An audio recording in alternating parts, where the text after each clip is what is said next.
Ang mga octopus ang pinaka-weird na hayop sa Earth. May 3 puso, asul na dugo,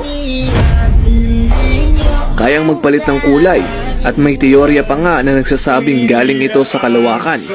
Ang mga octopus ang tunay na dugong bughaw dahil literal na kulay asul ang kanilang dugo. Bukod sa flexibility nito ay dapat nating hangaan ang iba pang mga kakayahan nito gaya ng RNA editing. Ibig sabihin, kaya niyang i-edit o baguhin ang kanyang RNA para mag-adjust sa lugar na kinalalagyan niya. Halimbawa sa temperatura, may kakayahan ng mga octopus na baguhin ang kanyang RNA para labanan ang mainit o malamig na panahon. Dahilan ito kung bakit maaari nating makita ang mga octopus sa buong mundo.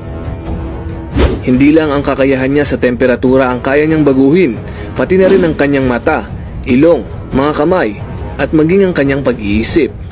Kumbaga, para niyang nire-retoke ang kanyang katawan. Nangangahulugan lamang ito na isa ang mga octopus sa matatalinong hayop sa karagatan. Ang kanilang balat ay sensitive sa liwanag at mayroon itong photoreceptor genes na kung saan kaya nilang kopyahin ang anumang kulay na mahawakan ng kanilang tentacles. Ang mga chameleon ay kayang magpalit ng kulay sa loob ng 20 seconds. Ang mga octopus ay 1 segundo lamang o literal na blink of an eye. Ang isang octopus ay mayroong 3 puso. Dahil din sa pag-aaral na ito ay nabuo ang isang teorya na galing ito sa kalawakan. Dahil nga kaya nilang mabuhay sa malamig at mainit na panahon, ay pinaniniwalaang galing sila sa Europa, isa sa mga buwan ng Jupiter. Dahil madali lang para sa kanila ang mabuhay sa ganitong lugar at kaya rin nilang tumagal sa matinding pressure.